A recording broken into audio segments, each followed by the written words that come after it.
السلام علیکم ورحمۃ اللہ۔ جس شخص کی تلوار نے 3 بر اعظموں کو فتح کیا، حملہ کرو، جس کے گھوڑوں کی ٹاپوں نے دہلی سے سمرقند تک زمین ہلا دی، اور جس نے دنیا کے بڑے بڑے بادشاہوں کو قیدی بنا کر اپنے قدموں میں ڈالا، آج وہی فاتح عالم اترار کے برفیلے میدان میں بے بس پڑا تھا۔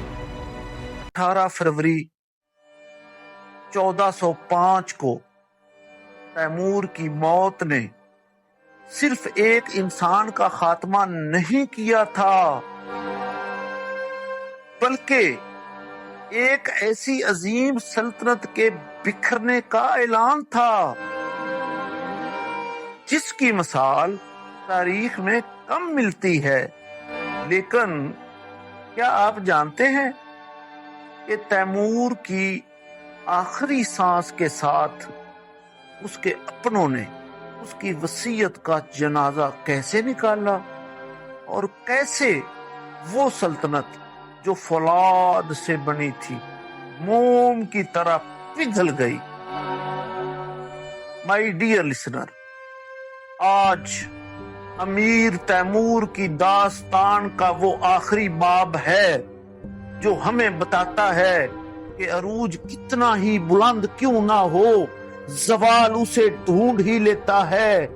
وہ جس نے سمرقند کو زمین کا جنت بنایا، وہ جس نے عثمانیوں کے غرور کو خاک میں ملایا، وہ جس کے نام سے یورپ کے چرچ لرزتے تھے، آج اس کا کفن ابھی میلا نہ ہوا تھا کہ اس کے فارسوں نے اقتدار کی ہوس میں ایک دوسرے کا گلا کاٹنا شروع کر دیا۔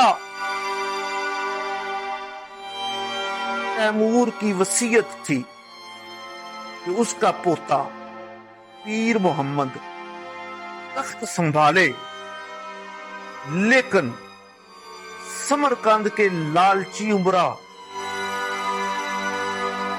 انہوں نے مسترد کر دیا۔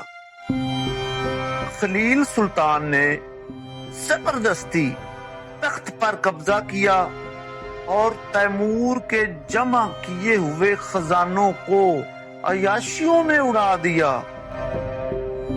خانہ جنگی کا وہ دور شروع ہوا کہ بھائی نے بھائی کی آنکھوں میں سلائیاں پھیر دیں،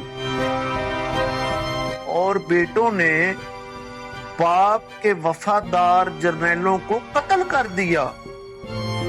گرچہ تیمور کے بیٹے شاہ رخ مرزا نے کچھ عرصہ سلطنت کو سنبھالا، لیکن مرکزیت ختم ہو چکی تھی۔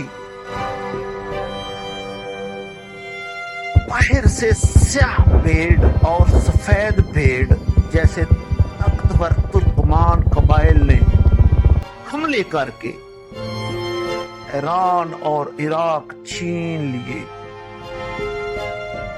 ازبکوں کے حملوں نے ماروائے نہر کو لہو لہان کر دیا۔ تیمور کی وہ ہیبت اب خود تیموریوں کے نفاق کی نظر ہو چکی تھی۔ بالآخر 1507 میں ازبکوں نے سمرقند پر حتمی قبضہ کر لیا۔ تیمور کا وہ تخت جس پر بیٹھ کر اس نے آدھی دنیا کے فیصلے کیے تھے، اب دشمنوں کے قدموں میں تھا۔ تیمور کی اولاد میں سے صرف ظہیر الدین بابر وہ شخص تھا جس نے شکست کھا کر بھی ہمت نہ ہاری اور ہندوستان میں مغلیہ سلطنت کی بنیاد رکھی۔ مگر تیمور کی اپنی عظیم وسط ایشیا سلطنت ہمیشہ کے لیے مٹ گئی۔